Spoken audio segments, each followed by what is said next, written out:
الحمد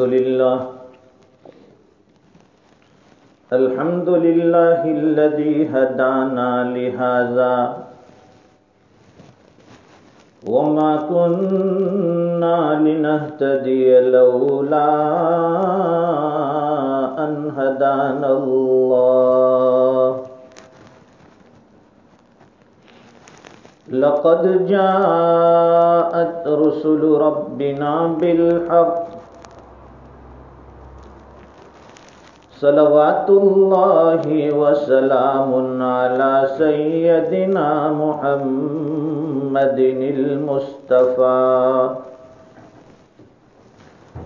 وعلى آله وصحبه أجمعين. أما بعد فأعوذ بالله من الشيطان الرجيم. بسم الله الرحمن الرحيم. إن الله لا يغفر أن يشرك به ويغفر ما دون ذلك لمن يشاء. صدق الله العظيم. وقال النبي صلى الله عليه وسلم أنا عند ظن عبدي بي أو كما قال النبي صلى الله عليه وسلم. صدق رسوله النبي الأمي الحبيب الكريم ونحن على ذلك لمن الشاهدين والشاكرين والحمد لله رب العالمين. بزرگان محترم، گرامی قدر حضرات علماء کرام، ملت اسلامیہ کے جوانوں اور دینی بھائیوں، موجودہ دور یہ اسباب کی کثرت کا دور ہے. ایک سبب سے کام نہ چلے تو دوسرا، دوسرے سے نہ چلے تو تیسرا. ہم لوگ اصل میں کمزور بہت ہو گئے، اس لیے اللہ تعالیٰ نے وسائل بہت زیادہ پیدا فرمائے. پہلے زمانے میں لوگ حج کے لیے جاتے تھے تو پانی کے جہاز سے جاتے تھے تو معافی تلافی کر کے جاتے تھے، اس لیے کہ دور و دراز کا سفر ہے، 2 مہینے جانے میں لگتے ہیں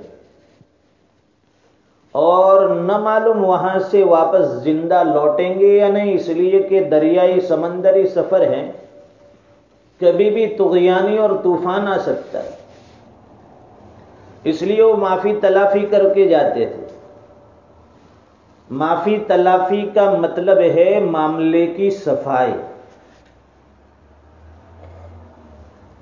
آج کل ہم نے معاملے کی صفائی کو دین ہی نہیں سمجھا، سمجھتے ہیں یہ تو کوئی الگ چیز ہے کہ ہر آدمی سے جانے سے پہلے معافی تلافی، دعا سلام، یہ بہت اچھی چیز ہے. پرانے لوگوں میں یہ چیز تھی کہ جب بھی چھوٹا بھی سفر ہوتا تھا اپنے رشتہ داروں سے، تعلق والوں سے، دوست و احباب سے، محلے والوں سے، اڑوس پڑوس کے لوگوں سے مل کر معافی تلافی کر کے جاتے تھے کہ اگر ہماری ذات سے، ہماری بات سے، ہمارے اخلاق سے، ہمارے کردار سے کسی بھی طرح کی آپ کو کوئی تکلیف پہنچی ہے تو ہم آپ سے معافی مانگتے ہیں. یہ بہت اچھا طریقہ ہے، آسانی سے گناہ معاف ہو جاتے ہیں جو حقوق العباد کے ہیں، ورنہ یہ حقوق العباد کے گناہ اتنے بڑے ہیں کہ آدمی اللہ کے سامنے معافی مانگے تب بھی معاف نہیں ہوتے جب تک کہ بندہ معاف نہ کر دے. جن کا ہم نے حق مارا ہے، جن کو تکلیف پہنچائی ہے، جن کے ساتھ زیادتی کی ہے، ہماری ذات سے جن کو تکلیف پہنچائی ہے، جب تک وہ معاف نہ کرے گا وہاں تک اس گناہ کو اللہ بھی معاف نہیں فرمائے گا۔ ہم لوگ یہ سمجھتے ہیں کہ حقوق العباد بس یہ تو ایسی چیز ہے، معاملے کی صفائی، شریعت میں اس کا کوئی درجہ نہیں ہے۔ امام محمد ابن حسن شیبانی رحمت اللہ علیہ، ان سے کسی نے پوچھا کہ حضرت آپ نے تصوف میں کوئی کتاب نہیں لکھی؟ فرمائے کہ لکھی ہے میں نے۔ وہ کہنے لگا کہ میری نظر سے تو نہیں گزری۔ فرمائے کہ تم نے فقہ میں کتاب البیوع نہیں پڑھی؟ فرمائے کہ ٹھیک پڑھی ہے۔ تو فرمائے کہ وہ پوری کتاب البیوع جو ہے ساری کی ساری چیزیں اس میں حقوق العباد کے قبیل سے ہیں۔ ہمارا کاروبار، ہمارا بزنس، ہماری تجارت، ہماری نوکری اور جاب، ہمارا رہن سہن، ہمارا اٹھنا بیٹھنا، ہمارا ملنا جلنا، دوستوں کے ساتھ تعلقات، رشتہ داروں کے ساتھ تعلقات، تجارت کے مسائل، مزدوروں کے ساتھ مسائل، مسلمانوں کے آپس کی مسائل، انسانیت کے مسائل، یہ سارے مسائل سے یہ کتابیں بھری پڑی ہے جس کا تعلق حقوق العباد سے ہے، اور فرمائے یہی تصوف ہے۔ لوگ سمجھتے ہیں کہ تسبیح گما لی اور اسے تصوف حاصل ہو گیا۔ خالی تسبیح گمانے پر یہ تصوف منحصر نہیں ہے، بلکہ جب آدمی پورے حقوق العباد پر عمل کر لیتا ہے صحیح معنی میں اسے تصوف کا مطلب سمجھ میں آ گیا۔ حکیم الامت مجدد ملت حضرت مولانا شاہ اشرف علی تھانوی رحمت اللہ علیہ کے یہاں آپ کے خانقاہ میں مریدوں کے اوپر سب سے زیادہ اگر کسی چیز کا زور دیا جاتا تھا تو وہ معاملے کی صفائی ہے، کہ ہمارے معاملات سامنے والے کے ساتھ کیسے ہیں، ہمارے اخلاق کیسے ہیں۔ اور ایک روایت میں یہ آتا ہے کہ اگر ہم نے کسی سے معافی مانگی، معافی مانگنے سے اللہ تعالی ہمارے وہ گناہ معاف فرما دیں گے، اور اگر سامنے والے نے ہمیں معاف کر دیا تو اللہ تعالیٰ اس سے بھی زیادہ اجر عطا فرمائیں گے۔ لیکن اگر سامنے والے نے معافی نہیں دی، وہ کہتا ہے کہ میں تو تجھے معاف نہیں کروں گا، تو فرماتے ہیں سرکار کے قیامت کے دن اللہ تعالیٰ اس بندے کو سزا دیں گے کہ میرا ایک بندہ تجھ سے معافی مانگ رہا ہے اور تو اس سے معاف نہیں کرتا، تو گویا کہ تو مجھ سے بھی بڑا بن گیا ہے۔ میں پروردگار ہوں، میں سب بندوں کو معاف کرتا ہوں، تو کیا تو مجھ سے بھی بڑا بن گیا ہے کہ ایک معافی مانگنے والے کو معاف بھی نہیں کرتا؟ اس لیے اگر ہمارے پاس کوئی آ کر معافی تلافی کرے تو ہمارا بھی یہ حق بنتا ہے کہ ہم اس کو دل کھول کر معاف کر دیں۔ اور ہمارا حال یہ ہے کہ اگر رشتہ داروں سے انبن ہو گئی، بھائی بہنوں میں انبن ہو گئی، والدین کے ساتھ تھوڑی اونچ نیچ ہو گئی، تو ہم اس کو دماغ میں اور دل میں ایسا لے کر چلتے ہیں کہ نہ ان کا نام لیتے ہیں، نہ ان کا نام سننا پسند کرتے، کہتے ہیں کہ کچھ بھی ہو جائے، اور بات میں یہاں تک کہہ دیتے ہیں کہ میری میت ہو جائے تو جنازے میں بھی اس کو آنے کی اجازت نہیں ہے۔ ارے بھائی، یہ کیسا اسلام ہم نے سیکھا؟ یہ کیسے ہم نبی کے امتی ہیں؟ چھوٹی سی زبان سے اتنی بڑی بات کہہ دی کہ ہمارے جنازے میں آنے کی اجازت نہیں، ہمارے یہاں کسی خوشی اور غمی میں اسے آنے کی اجازت نہیں، ہمارا اور تمہارا رشتہ بالکل آج سے کٹ ہو گیا، کوئی تعلق نہیں، کوئی کنیکشن نہیں۔ جو بندہ اس طرح کا معاملہ کرتا ہے اس کے لیے حدیث میں قیامت کے دن اور جب وہ آخرت میں پہنچے گا عذاب کی وعید ہے۔ اس لیے ایک صحابی فرماتے ہیں کہ سرکار کے عمل میں یہ بھی ہے کہ بندہ جب رات کو اپنے بستر پر جائے تو سونے سے پہلے اپنے دل کو بالکل پاک صاف کر دے، اپنے دل میں کسی ایمان والے کا، کسی مسلمان کا، کسی انسان کا کوئی کینہ، کوئی حسد، کوئی بغض نہ ہو۔ تو فرماتے ہیں کہ معاملے کی صفائی یہ اصل دین ہے، لیکن آج لوگوں نے اس کو بھلا دیا ہے۔ اللہ تعالیٰ نے ہمارے لیے وسائل پیدا فرمائے، سہولتیں پیدا فرمائی، ہم لوگ کمزور ہیں۔ اب سہولتیں اتنی عطا فرمائی اللہ تعالیٰ نے، اس سے فائدہ اٹھانا ہے لیکن غلط فائدہ نہ اٹھائے۔ جتنی سہولتیں ملتی ہے ہمارا وقت بچتا ہے، نعمتوں کے استعمال کے بعد اللہ کا شکر بجا لائیں اور اللہ کی عبادت میں، یادوں میں وقت گزارے۔ ابھی بتایا میں نے کہ پہلے زمانے میں لوگ حج کے لیے، عمرہ کے لیے جاتے تھے، 2 مہینے لگتے تھے، اور ابھی حال یہ ہے، مثال کے طور پر ہمارے یہاں جب لوگ حج کے لیے، عمرہ کے لیے جاتے ہیں تو بمبئی ان کو چھوڑنے کے لیے لوگ جاتے ہیں ایئرپورٹ۔ اب جو لوگ ایئرپورٹ چھوڑنے کے لیے گئے ہیں وہاں سے چھوڑ کر لوگ گھر نہیں پہنچتے، اس سے پہلے وہ حاجی وہاں پہنچتا ہے اور آرام سے عمرہ سے فارغ ہو کر سو بھی جاتا ہے۔ یہ کتنی بڑی سہولت اللہ تعالیٰ نے ہمیں عطا فرمائی، اس سے فائدہ اٹھانا چاہیے۔ پہلے زمانے میں لوگ سوچ بھی نہیں سکتے۔ حدیث میں ایک حدیث آئی ہے، اس میں یہ بتایا گیا کہ قیامت سے پہلے زمانہ قریب ہو جائے گا، تقارب زمان، لوگ اتنے قریب ہو جائیں گے بالکل سامنے، ہزاروں میل کے فاصلے پر اگر کوئی انسان بیٹھا ہے تو وہ اس طرح ہو جائے گا، زمانہ اتنا نزدیک کہ دونوں کو ساتھ ملا دے گا۔ پہلے زمانے میں یہ بات سمجھ میں نہیں آتی تھی، لیکن جیسے جیسے یہ سائنس کی دنیا ترقی کرتی ہے، اسلام اتنا کھل کر سامنے آ رہا ہے۔ اب آپ دیکھ لیجئے، پہلے زمانے میں یہ تصور نہیں تھا کہ ایک ملک کا آدمی دوسرے ملک کی آواز سن سکے۔ اب یہ تھوڑا سا بٹن آپ نے دبایا، سوئچ آن کی، موبائل سے ایک بٹن دبایا اور فوراً انڈیا میں، پاکستان میں، دنیا کے ہر ملک میں آپ اپنے رشتہ داروں سے، تعلق والوں سے بات کر سکتے ہیں، اس کی آواز سن سکتے ہیں۔ پہلے یہ حال تھا کہ اگر کسی کے انتقال کی خبر دینی ہو تو مہینے کے بعد وہاں تار پہنچتا تھا، ٹیلی گرام پہنچتا تھا، وہاں تک تو وہ بیچارہ مردہ قبر میں مٹی ہو گیا ہوتا ہے، اس وقت وہاں خبر پہنچتی ہے۔ اور ابھی حال یہ ہے کہ گھر میں انتقال ہوا ہے، پڑوسی کو پتہ نہیں ہے، اس سے پہلے ہمارے ملکوں میں وہاں خبر ہو جاتی ہے کہ فلاں کے یہاں انگلینڈ میں، برطانیہ میں فلاں کا انتقال ہوا۔ اور دوسری ایک چیز کہ کوئی آدمی یہ سوچ نہیں سکتا تھا کہ ایک آدمی دوسرے آدمی کو دیکھے گا، اس کو ملاقات کرے گا، لیکن آج ٹیکنالوجی اتنی آگے بڑھ گئی ہے کہ ہم فون کے ذریعے سے ایک دوسرے کے چہرے کو بھی دیکھ رہے ہیں، اس کی آواز بھی سن رہے ہیں۔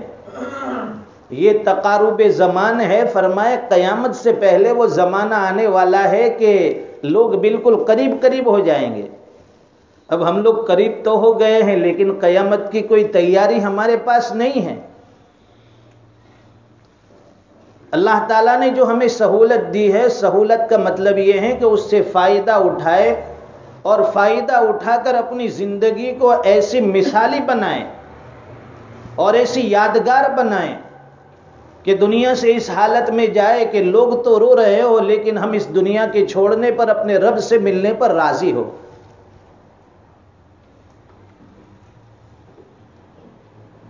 ہمیں کسی کا ڈر نہ ہو، کسی کا خوف نہ ہو، ہم پر کسی کا حق نہ ہو۔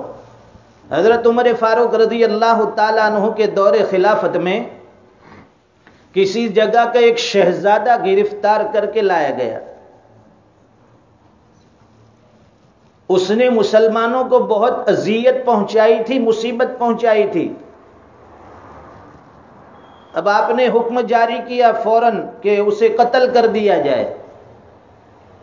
اب جب اسے قتل کرنے کے لیے لایا گیا، وہاں شہزادے کو کھڑا کیا گیا ہے۔ قتل کرنے سے پہلے وہ کہنے لگا کہ کیا آپ میری آخری خواہش پوری نہیں کریں گے؟ حضرت عمر رضی اللہ تعالیٰ عنہ نے فرمایا کہ ضرور بتلا، تیری کیا آرزو ہے، آخری تمنا، خواہش کیا ہے؟ وہ کہنے لگا کہ مجھے پیاس لگی ہے، میں پانی پینا چاہتا ہوں۔ تو حضرت عمر رضی اللہ تعالیٰ عنہ نے حکم دیا کہ اسے پانی دیا جائے. اس کو پانی کا وہ گلاس دیا گیا, اس نے ہاتھ میں لیا. اب وہ پانی کا گلاس ہاتھ میں پکڑا ہوا ہے لیکن پیتا نہیں ہے. اس کا ہاتھ کانپ رہا ہے. حضرت عمر رضی اللہ تعالیٰ عنہ نے پوچھا کہ کیا وجہ ہے کہ تو یہ پانی نہیں پیتا ہے؟ کہنے لگا کہ مجھے ڈر ہے کہ جب میں یہ پانی پینے لگوں اور جلاد میری گردن پر تلوار مار کر مجھے قتل کر دے. حضرت عمر رضی اللہ تعالیٰ عنہ نے فرمایا کہ جب تک یہ پانی نہیں پی لیتا اس وقت تک تجھے قتل نہیں کیا جائے گا. جب آپ کا یہ فرمان, آپ کا یہ حکم سننا تھا کہ اس شہزادے نے جو پانی کا گلاس تھا اسے زمین پر پھینک دیا اور کہنے لگا کہ امیر المؤمنین, آپ نے مجھ سے معاہدہ کیا ہے, زبان دی ہے, وعدہ کیا ہے کہ جب تک میں اس پانی کو نہیں پیتا وہاں تک آپ مجھے قتل نہیں کر سکتے. اور یہ پانی تو زمین پر بہہ گیا. حضرت عمر نے فرمایا کہ بالکل میں نے زبان دی ہے, جاؤ تمہیں معاف کر دیا. جو قتل کی سزا تھی وہ سزا معاف کر دی.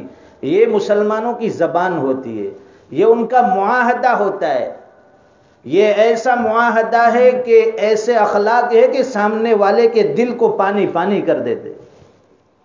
اب وہ شہزادہ کہنے لگا کہ امیر المؤمنین, آپ نے تو اپنا کام کر دیا, اب میں اپنا کام کرتا ہوں. آپ نے مجھے معاف کر دیا, اب میں کلمہ پڑھ کر مسلمان ہو جاتا ہوں.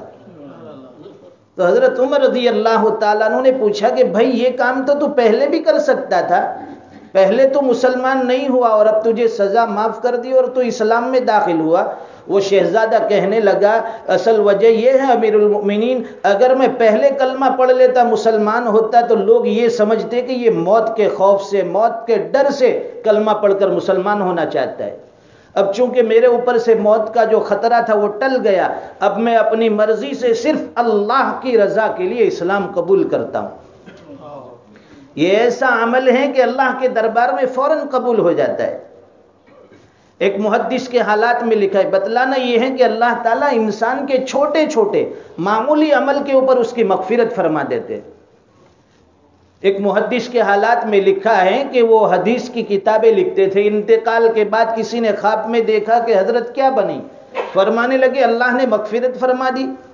پوچھا کہ آپ تو محدث تھے, پڑھاتے تھے, حدیث پڑھاتے تھے, تفسیر پڑھاتے تھے, کتابیں لکھتے تھے, آپ کے بڑے بڑے اعمال کی وجہ سے اللہ نے مغفرت کر دی ہوگی. فرمایا کہ نہیں, ان سارے اعمال تو ایک طرف, بس ایک چھوٹا سا عمل اللہ کو میرا پسند آ گیا, اس پر اللہ نے میری مغفرت کر دی.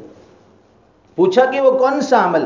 بتلانے لگے کہ جب میں کتابیں لکھ رہا تھا, قرآن اور حدیث کی باتیں لکھ رہا تھا, تو جو قلم میرے ہاتھ میں تھا وہ لکڑی کا قلم, اس کو سیاہی میں ڈبویا جاتا ہے اور پھر لکھا جاتا ہے. فرماتے ہیں کہ جس وقت میں نے اس کو سیاہی میں ڈبویا اور ڈبو کر باہر نکالا, لکھنا چاہتا تھا کہ اس کے اوپر ایک پیاسی مکھی آ کر بیٹھی. اب میں نے یہ سوچا کہ اگر میں اپنے قلم کو حرکت دوں گا تو یہ مکھی اڑ جائے گی اور وہ پیاسی رہے گی, اس لیے میں نے سوچا کہ تھوڑی دیر ٹھہر جاتا ہوں, یہ اپنی پیاس بجھا لے, اس کے بعد میں لکھوں گا.